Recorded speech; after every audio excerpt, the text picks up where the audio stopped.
बाकी है ना? यहाँ पर कुछ बहुत बड़ा होने वाला है। कहाँ पर? आइए सर।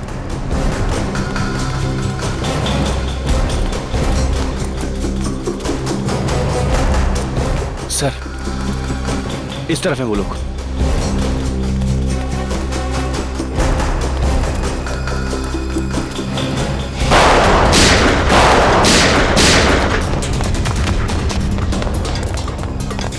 बॉस, आपने जैसा कहा था मैंने सब कुछ वैसा कर दिया। मैंने सीआईडी वालों को आपके हवाले कर दिया। अब मैं जाऊं? काम खत्म, आज भी खत्म।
श्रेया, तुम ठीक हो?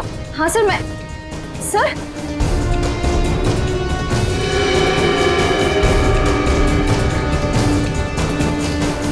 सर आपको इतना खून निकल रहा है? आप छोटा सा घाव है, ठीक हो जाएगा। सर मैं फर्स्ट एड किट लेकर आऊं। जरूरत नहीं श्रेया, चलो।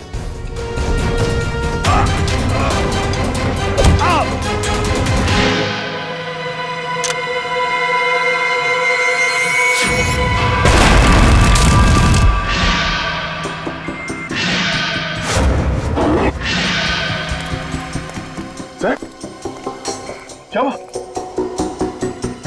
ये कैसे हो सकता है? दया, ये कैसे हो सकता है?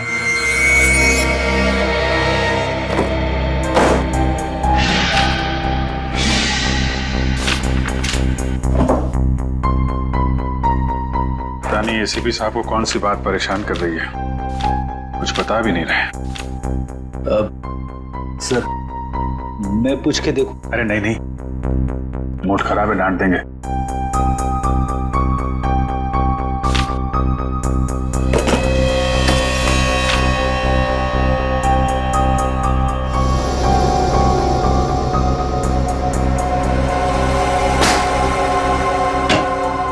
अरे कहाँ आ रहे हैं आप लोग? कहाँ घुस रहे हैं? हमें एसीपी प्रद्युमन से मिलना है। उनकी कायरता को लेकर उनसे कुछ सवाल करने। कायर? आप एसीपी प्रद्युमन को कायर कह रहे हैं? कायर को कायर नहीं कहा जाए तो और क्या कहा जाए? और क्या वजह हो सकती है जो इतने बड़े खूंखार अपराधी को उन्होंने ऐसे ही यूं ही जाने दिया? आप लोगों के लिए बातें बनाना बहुत आसान है। कभी किसी असली मुजरिम से पाला नहीं पड़ा ना आपका। तरह तरह के मुजरिमों से दिन रात उलझते रहते हैं हम लोग। किसी के पास गन होती है, किसी के पास चाकू, किसी के पास बम। 10 मिनट के लिए भी अगर सीआईडी की ड्यूटी निभानी पड़े आपको, तो जिंदगी में दोबारा कभी कायर करने की हिम्मत नहीं करेंगे। चलिए मान लेते हैं कि एसीपी प्रद्युमन कायर नहीं है, तो क्या वो अपराधी के हाथों बिक चुके हैं? आखिर कितनी कीमत ली है उन्होंने उस अपराधी को आजाद करने की? बकवास बंद करिए, उल्टे सीधे इल्जाम मत लगाइए एसीपी पे। आप तो सर ऐसे भड़क रहे हैं जैसे आपके ऊपर ही इल्जाम लगाया जा रहा हो। कहीं एसपी साहब के साथ आप भी शामिल तो नहीं है रिश्वत लेने में? बाहर जाओ आप लोग। बेफजूल सवालों का जवाब देना मैं जरूरी नहीं समझता। सर, जवाब तो आपको देना होगा, क्योंकि इस देश की जनता को पूरा अधिकार है ये जानने का कि जिस सीआईडी पर वो इतना भरोसा करते हैं, उस सीआईडी को कहीं जंग तो नहीं लग गया। सीआईडी को कभी जंग नहीं लग सकता, समझे आप लोग। इस देश की जनता हर रात निश्चिंत होकर इसलिए सोती है क्योंकि उन्हें पूरा विश्वास है कि जब तक ये सीआईडी है उनकी जान को कोई खतरा नहीं हो सकता। लेकिन आप लोग जो है ना, जनता की आड़ लेकर अंधेरे में तीर चलाते हैं। अंधेरे में जाइए आप लोग, प्लीज जाइए।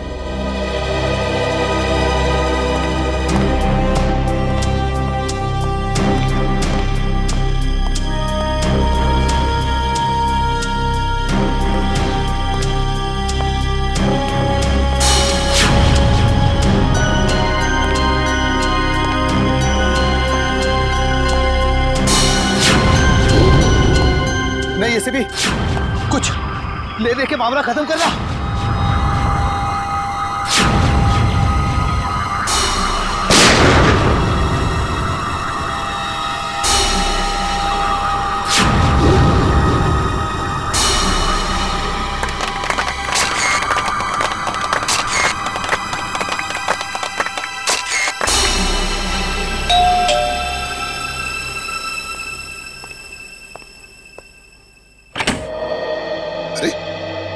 दया, अभिजीत, तुम दोनों इस वक्त? सॉरी सर, शायद हम लोगों को फोन करके आना चाहिए था। अरे नहीं नहीं अभिजीत, कैसी बातें करते हो? बताओ क्या बात? सर, हमारे यहाँ आने की वजह शायद आपको पता चल गई होगी। आज हुई मुठभेड़ के बाद आपके चेहरे पे एक अजीब सी परेशानी देखी थी सर, एक अजीब सा सवाल, जैसे कोई पहेली हो जो आपको बहुत परेशान कर रही। तुम दोनों को रतन याद है? रतन जकोटा। रतन जकोटा? वो मुजरिम जिसे आपने मारा था 5-6 साल पहले? हाँ अभिजीत, वही रतन जकोटा। आज जिसके साथ मुठभेड़ हुई वो उसी के साथ हुई, उस रतन जकोटा के साथ। मरे हुए आदमी के साथ मुठभेड़? ये कैसे हो सकता है सर? वही तो समझ में नहीं आ रहा है दया, वही तो समझ में नहीं आ रहा है कि ये रतन जिंदा कैसे हो गया। ये देखो, पेपर्स में भी उसके लाश की फोटो तक छप के आई है, फिर भी ये जिंदा कैसे? सर, कहीं ऐसा तो नहीं कि ये रतन का कोई साथी हो जिसने प्लास्टिक सर्जरी करवा के रतन जैसी शक्ल बनवा ली और अब आपसे बदला ले रहा है? इस रतन के गैंग की पूरी कुंडली निकालो, पूरी कुंडली निकालो। पूरी साजिश है, साजिश, हमें गुमराह करने की साजिश। जब हम रतन गैंग के साथ उलझे हुए थे उसी वक्त भांडुप में भी बॉम्ब ब्लास्ट हुआ। और सर, वो खबरी रिंकू, वो भी मिला हुआ था उनके साथ। हाँ फ्रेडी, वो रिंकू भी मिला हुआ था, लेकिन ये सारा काम इस रतन गैंग का ही है, क्योंकि पहले भी आतंक फैलाने के लिए उन्होंने यही तरीका इस्तेमाल किया था। क्या पता चला रतन के बारे में? सर, इस रतन का एक पार्टनर हुआ करता था जिसका नाम है तेजा, जो पिछले 5 साल से जेल में है सर। तेजा? कौन सी जेल में?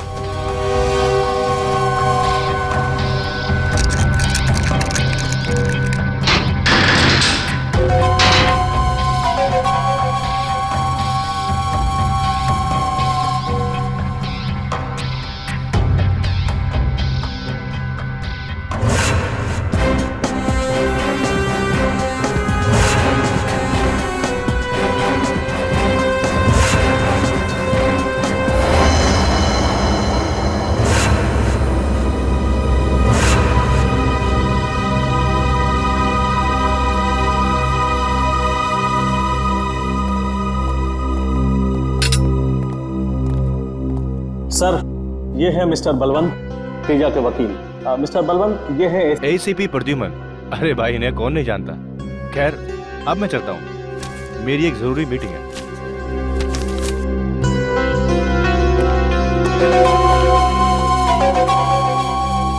कहिए एसीपी साहब, आज सीआईडी को मेरी याद कैसे आ गई?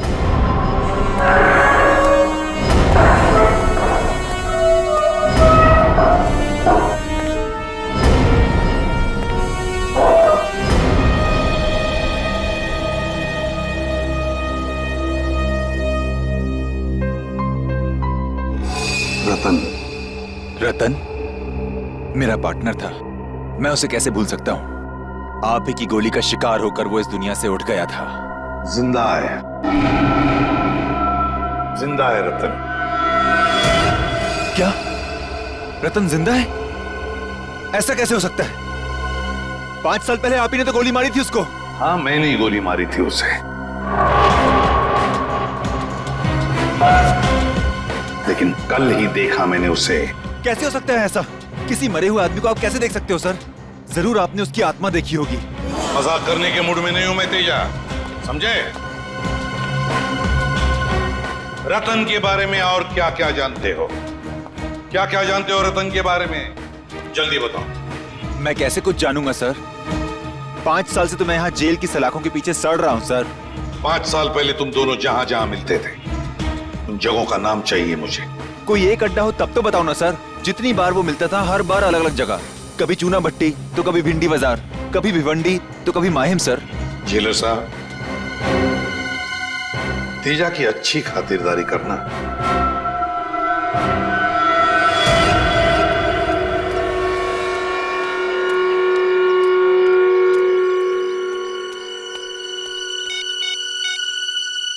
आज सीआईडी आई थी तेजा से मिलने। कुछ गड़बड़ लग रही है। अच्छा हुआ उस दिन फोन कट गया, ये मैं तो फंस जाता। बाद में बात करते हैं, ठीक है? सर आप चाय पियेंगे? पियेंगे नहीं, पिलाएंगे। चाय जेल की तुम्हें हैं? बता क्या चक्कर है तेरा तेजा के साथ? कुछ नहीं साहब, बस मैं तो। चुप! तेजा का नाम लेकर किससे बातें हो रही थी? 2 दिन पहले मेरे मोबाइल पे किसी का फोन आया था, कह रहा था तेजा से बात कराओ। जब तक मैं तेजा के पास पहुंचता फोन कट गया था और फिर दोबारा फोन नहीं आया। नंबर बता, कहां से फोन आया था?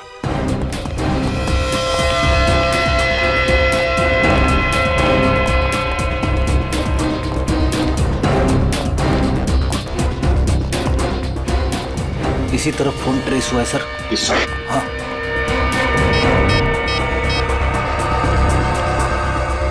अभिजीत, जिस आदमी ने चाय वाले को फोन किया था उसका फोन गोदाम नंबर 22 पर ट्रेस हुआ है। हाँ, जल्दी आना, जल्दी।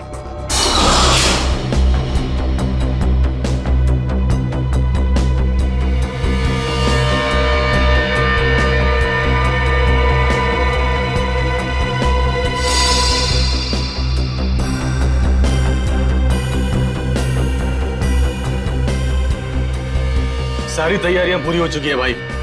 हम इस बार वो कारनामा करेंगे कि सारा देश थर्रा उठेगा और लोगों के रोंगटे खड़े हो जाएंगे। शाबाश पप्पू।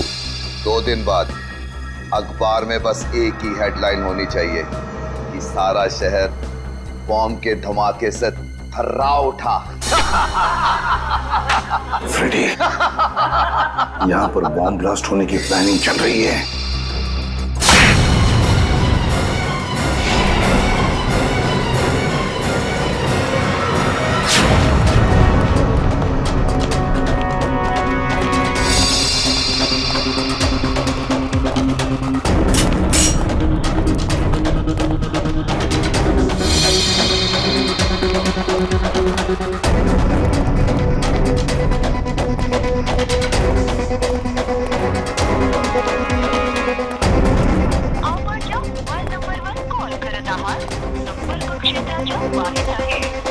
सर, ना एसीपी सर का फोन लग रहा है, ना ही फ्रेडी सर का।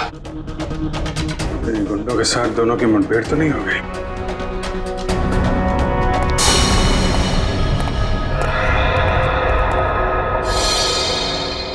पूरा एरिया अच्छी तरीके से चेक करो।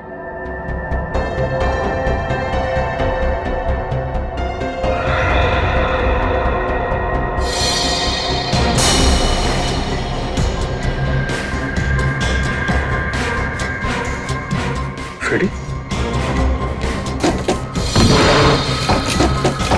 फ्रेडी? फ्रेडी? फ्रेडी उठो! फ्रेडी! फ्रेडी! एसीपी साहब मिले? नहीं सर। लगता है दोनों पे हमला किया गया है। गुंडे एसीपी साहब को ले गए और फ्रेडी को मार गए। यहाँ पे जल्दी इसको हॉस्पिटल लेके जाना होगा।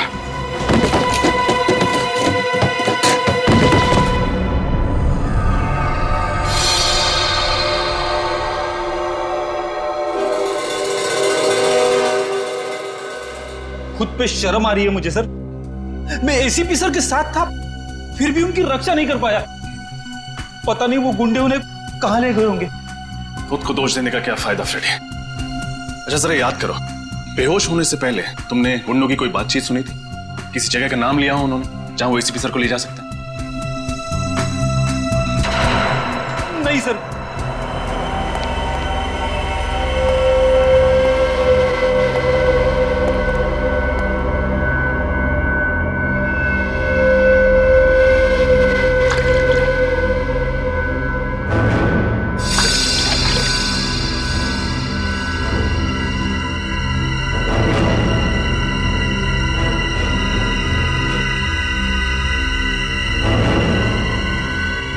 गुड मॉर्निंग एसीपी साहब, क्या हाल है? नींद तो अच्छी आई? अरे पप्पू जा एसीपी साहब के लिए पैटी लेके आ।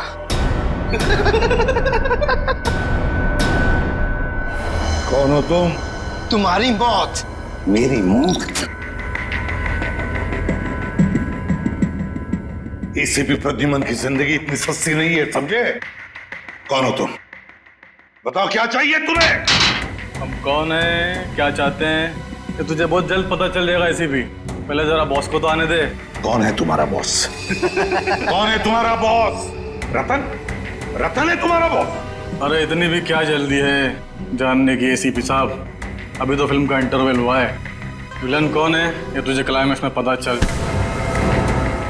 फिल्म खत्म होने से पहले ही विलन खत्म हो जाएगा, समझे? रस्सी चल गई मगर तेरा बल नहीं गया एसीपी। बहुत हेगड़ी है एसीपी में। हम ही निकालेंगे।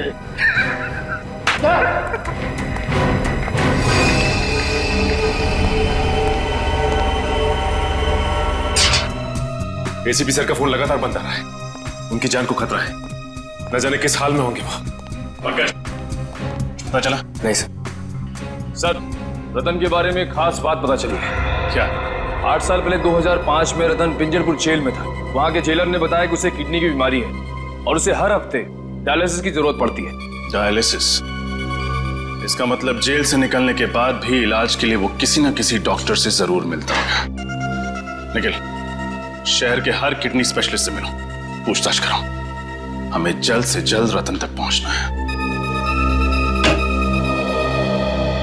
रतन को ढूंढने में आपको सिर्फ एक ही आदमी मदद कर सकता है और वो हूं मैं। जैसे ही मुझे पता चला कि एसीपी साहब की जान खतरे में है, मैंने तुरंत अपने आदमियों को काम पे लगा दिया रतन का अड्डा ढूंढने के लिए। कहाँ मिलेगा ये रतन? सर, चिकूवाड़ी में। चिकूवाड़ी? छान मारो।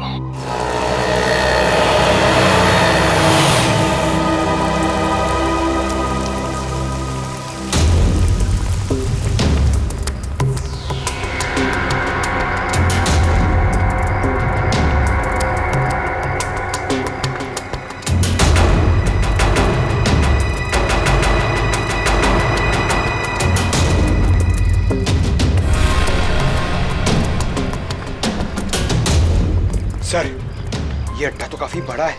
इस अड्डे पे पता नहीं कितने सारे आदमी होंगे। हमसे 2 हैं सर। क्यों पंकज, डर लग रहा है क्या? हाँ सर। थोड़ा बहुत डर तो चलेगा, लेकिन याद रहे कि ये डर ड्यूटी के बीच नहीं आना चाहिए। तुम इधर देखो, मैं आगे देखता हूँ।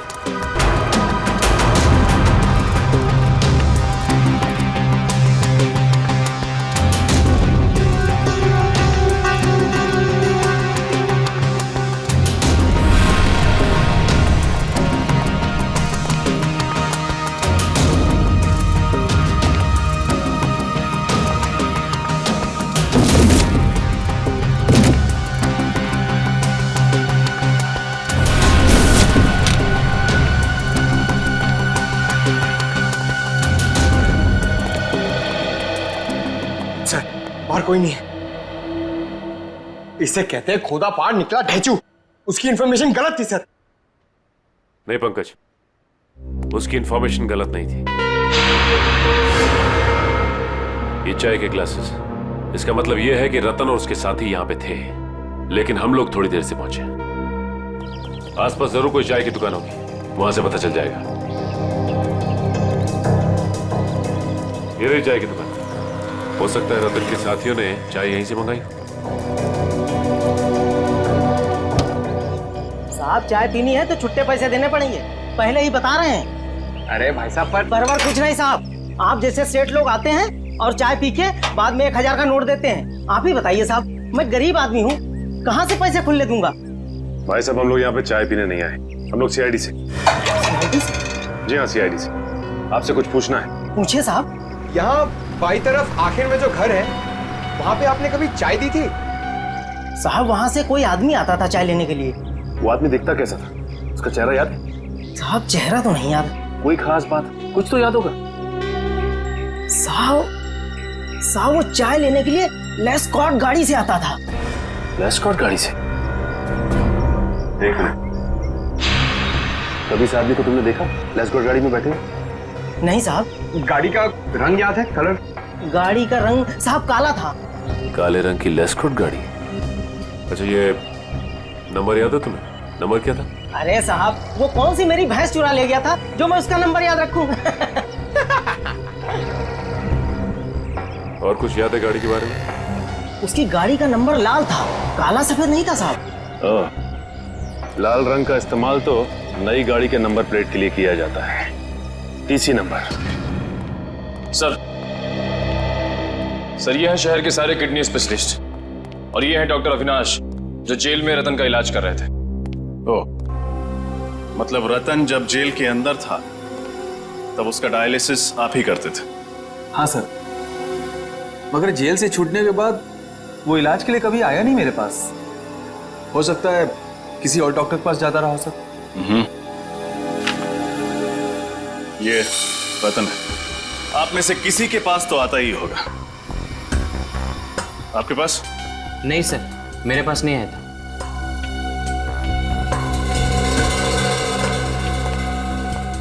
आपके पास? No sir.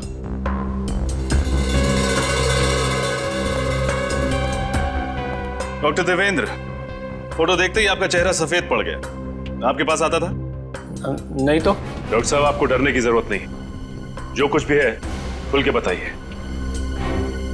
ये बहुत खतरनाक आदमी है सर। अगर इसको पता चलेगा कि मैंने सीआईडी के सामने अपनी जुबान खोल दी है तो मुझे जान से मार देगा। देखिए, आप घबराइए मत, आपको डरने की जरूरत नहीं है।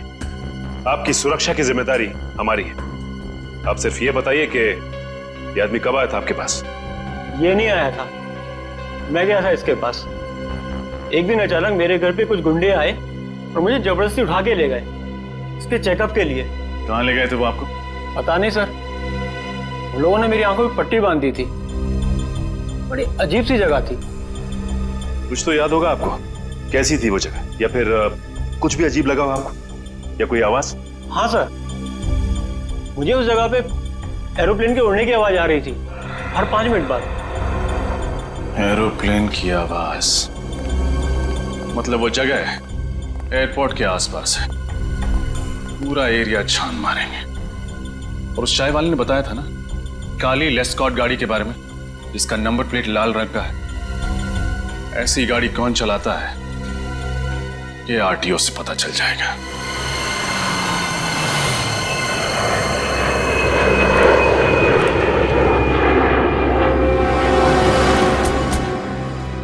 सर, एयरपोर्ट के पास तो बहुत सारी ऐसी खुफिया जगह होगी। रतन कहाँ छुपा होगा? चलो यहाँ देखते हैं।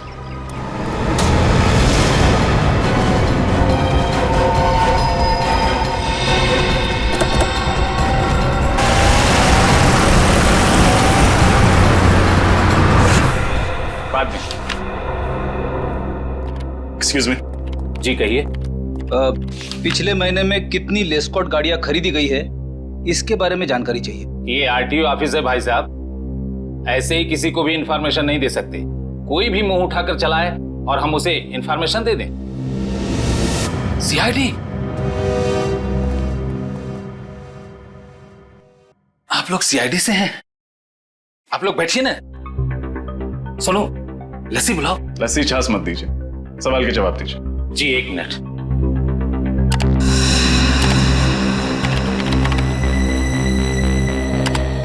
पिछले महीने में कुल 8 लेस्कॉट गाड़ियां खरीदी गई थी। 8? उनमें से काली रंग की कितनी थी?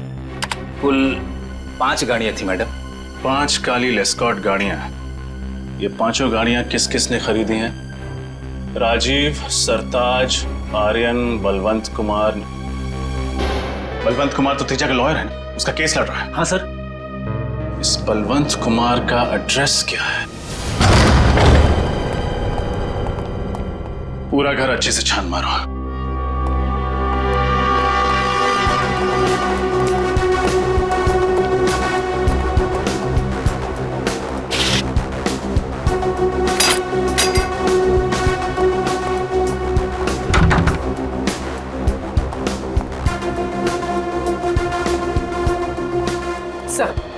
बलवंत घर पे नहीं। अलमारी में उसके कपड़े भी नहीं है।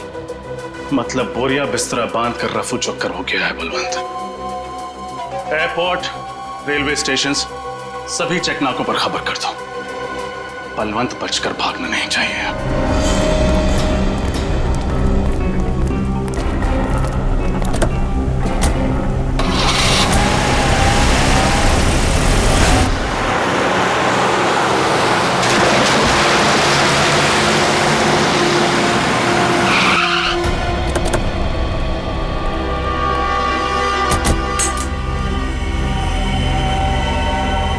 एक और सुनसान घर सर। हाँ, शायद रतन की तलाश यहाँ पे पूरी हो जाए।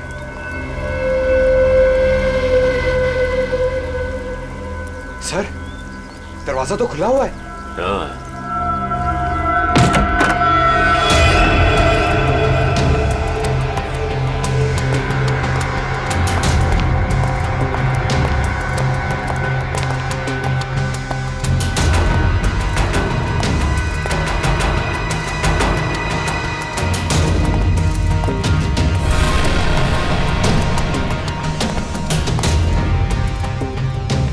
सर, पूरा घर खाली है। इस रतन को ढूंढते ढूंढते सैर सपाटा हो गया सर। हमेशा हमसे एक कदम आगे रहता है। जब भी कोई अड्डे पे पहुंचो भागकर निकल जाता है। हाँ पंकज, अब तक तो ये एक कदम आगे रहा है, लेकिन ज्यादा देर तक हमसे नहीं बच सकता। सर, गाड़ी की आवाज सुनी आपने? हाँ।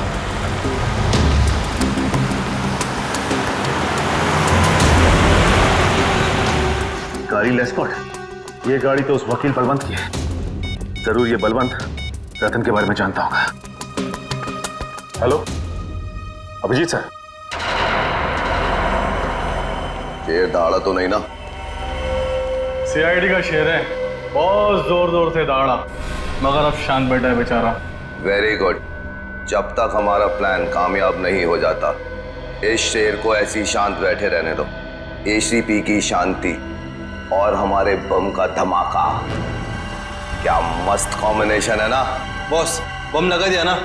हाँ, बस अब ब्लास्ट होने की देरी है। बम! लोग तो मरेंगे ही मरेंगे, देश की उम्मीद भी मर जाएगी।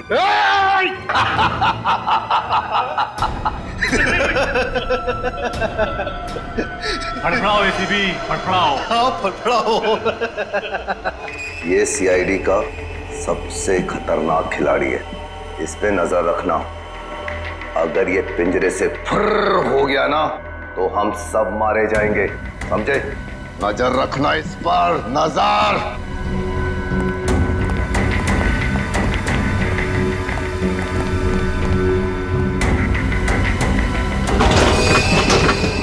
कुछ ना कुछ तो करना ही होगा। किसी भी हालत में मुझे यहां से बाहर निकलना ही चाहिए, वरना तबाही मच जाएगी।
अब वो काली लेस्कॉट किस तरफ मुड़ी? बंसी नगर की तरफ। बंसी नगर लो, बंसी नगर। उस गाड़ी के बारे में लगातार इन्फॉर्म करते रहो मुझे। Thank you very much. Shreya, ACP साहब के मोबाइल के बारे में कुछ पता चला? लोकेशन ट्रैक हुआ उनका? नहीं सर, उनका फोन लगातार बंद आ रहा है। जैसे ही ऑन होगा मोबाइल कंपनी हमें तुरंत इन्फॉर्म कर देगी। सर मुझे एसीपी साहब की बहुत चिंता हो रही है सर। सर कहीं रतन उनके साथ कुछ कर ना दे सर। एसीपी प्रद्युमन है वो, एसीपी प्रद्युमन सीआईडी का बब्बर शेर है वो। ये रतन जैसे कॉकरोच उनका कुछ नहीं बिगाड़ सकते।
क्या बात है? क्या हुआ? देखो मैं सीआईडी से हूँ। क्या आपके पास मोबाइल फोन है? जरा प्लीज मुझे दे सकते हो? मुझे जरूरी फोन करना। Thank you.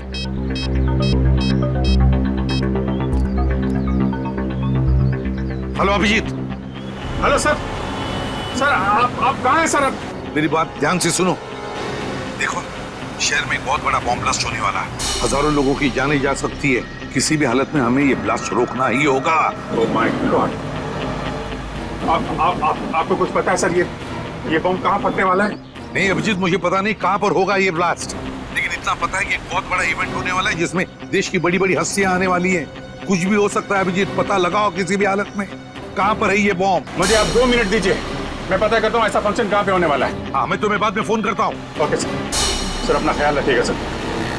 पता करो शहर में कितने बड़े फंक्शन होने वाले हैं, कहाँ पे होने वाले हैं, सबकी डिटेल्स निकालो। बॉम्ब का खतरा है उसमें।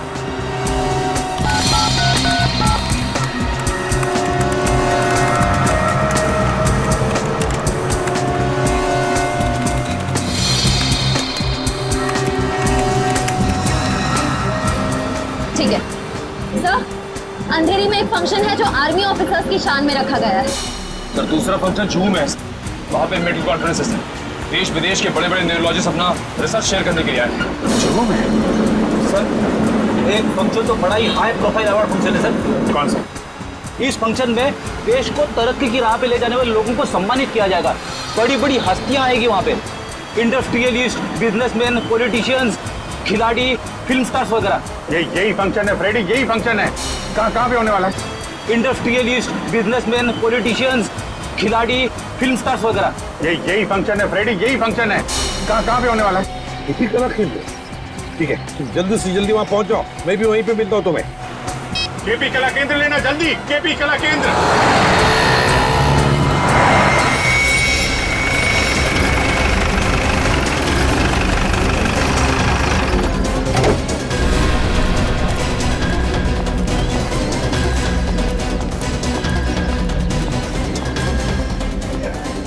देखो हम लोग सीआईडी से, ऑडिटोरियम के अंदर बम है। मैनेजर कहाँ तुम्हारा? आइए। मैनेजर साहब। हाँ दीपक, क्या हुआ? सीआईडी ये लोग कह रहे हैं कि ऑडिटोरियम में बॉम्ब है सर। बॉम्ब? हाँ। कहीं ये काम उन इलेक्ट्रिशियन का तो नहीं? इलेक्ट्रिशियन? हाँ सर। कौन है वो? कल 4 इलेक्ट्रिशियन आए थे सर, बड़ा सा बॉक्स लेकर के। कह रहे थे कि मेकअप रूम के सारे इलेक्ट्रिक वायर्स चेक करने हैं। मुझे लग रहा है कि उन्होंने ये गड़बड़ की है। कहाँ? मेकअप रूम कहाँ? दिखाइए जरा। सर इधर है, आइए सर। इसी तरफ। कहाँ पे है? यही सर, यही वो।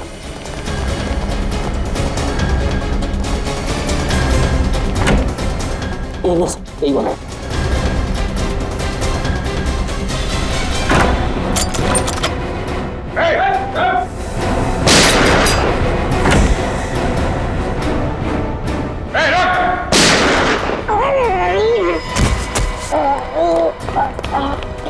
सीआईडी को फंसाएगा?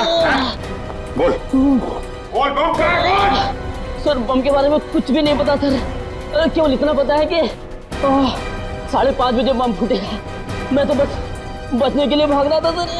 5:10, 20 मिनट है, लेके जाओ इसको। 20 मिनट में बॉम्ब को ढूंढ के उसको डिफ्यूज करना और ऑडिटोरियम में से इतने सारे लोगों को बाहर निकालना बड़ा मुश्किल लगा। कैसे होगा ये? 20 मिनट बहुत है फ्रेडी।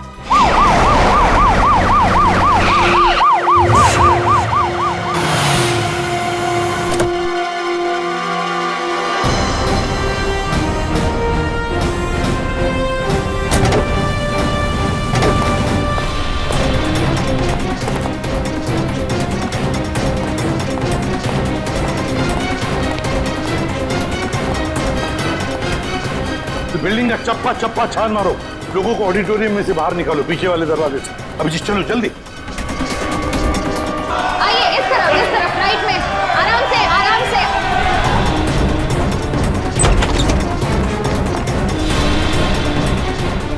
जल्दी से भागो यहाँ से, यहाँ पे बॉम्ब है। उधर देखो, उधर। आइए प्लीज।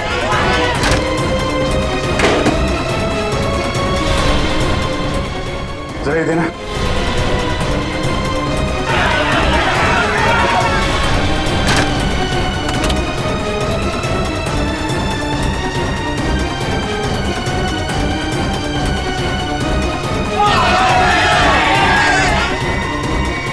हाँ भाई, सब काम प्लान के मुताबिक चल रहा है। सीआईडी वालों ने इस देश को कई बॉम्ब के धमाकों से बचाया होगा, पर आज नहीं बचा पाएंगे।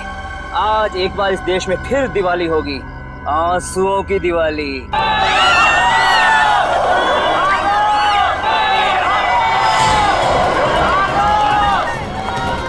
ये क्या? ये लोग बाहर आ रहे हैं।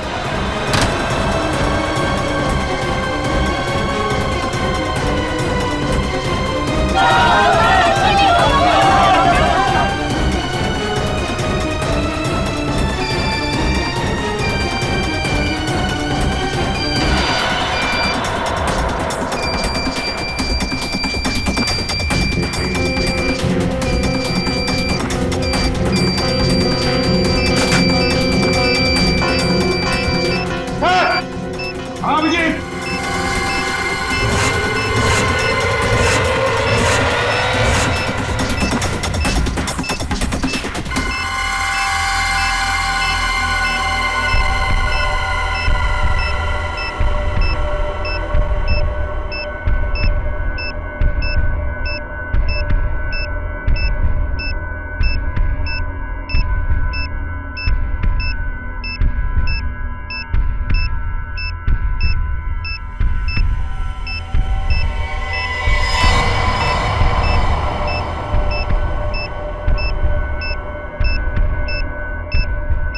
सर सिर्फ 7 मिनट बचे। इतने समय में बॉम्ब को डिफ्यूज करना बड़ा मुश्किल है, क्योंकि सर बॉम्ब में सेंसर लगा हुआ है और रिमोट का बटन कहाँ से भी दबाएंगे बॉम्ब फट जाएगा। ये रिमोट की रेंज कितनी होगी? सर लगभग 200 मीटर की।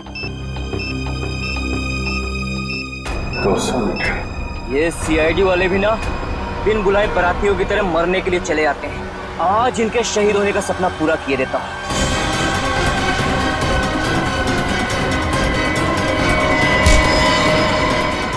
इस देश की नींव इतनी कमजोर नहीं कि तेरे जैसे हल्की हवा के झोंके उसे हिला सकें।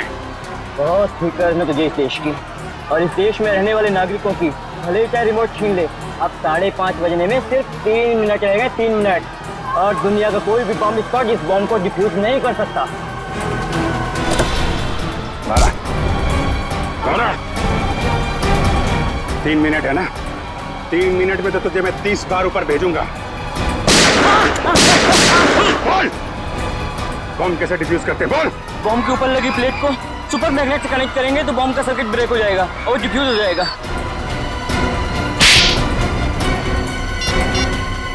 हेलो एसीपी साहब,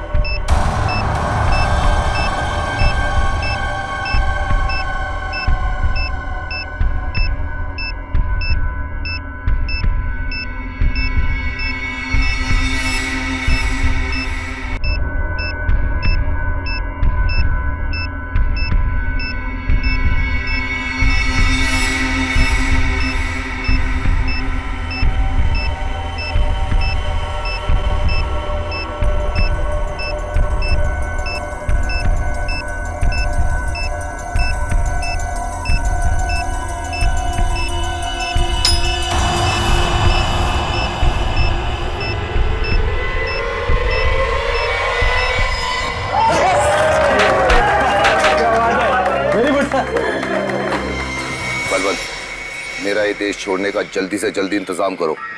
अभी तक तो बॉम्ब ब्लास्ट भी हो गया होगा। इस देश में 1 मिनट भी रहना मेरे लिए खतरे से खाली नहीं है। उसकी फिक्र तुम मत करो।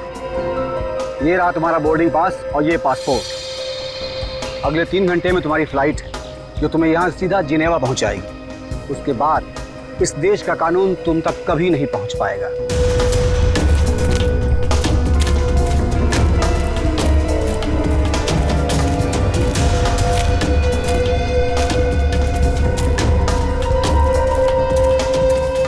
तो यहाँ क्या कर रहा है?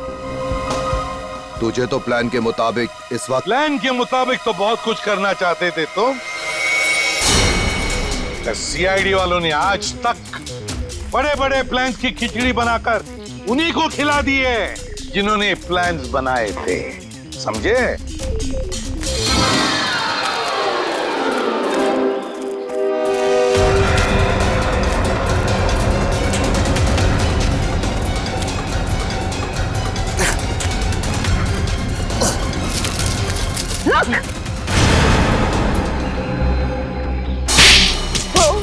कहाँ जा रहे हो बलवंत बाबू? कोर्ट नहीं जाना?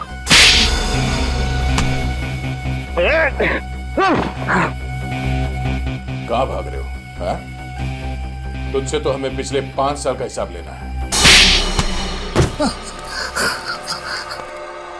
5 साल पहले जिसको आपने गोली मारी थी वो मैं नहीं, मेरा भाई था। क्या? तुम्हारा भाई था? हाँ, मेरा जुड़वा भाई। कानून को ये नहीं पता था कि कोई मेरा जुड़वा भाई है, और आप लोगों को लगा रतन मर चुका है। और तुमने सोचा क्यों ना इस बात का फायदा उठाया जाए। तुम कई साल तक अंडरग्राउंड रहे और प्लान बनाने लगे। देश में आतंक मचाने का प्लान? हाँ, मैं चाहता था पहले बॉम्ब के जरिए हजारों बेगुनाहों को मारता और फिर एसीपी प्रद्युम्न को तड़पा तड़पा के मारता ताकि मेरे भाई की आत्मा को शांति मिल सके। मगर तुम जैसे मच्छर सच्चाई के रास्ते पर चलने वालों का बाल तक बाका नहीं कर सकते, समझे? फांसी के फंदे पर लटकने की तैयारी करो। अपने भाई से नहीं मिलोगे, हाँ?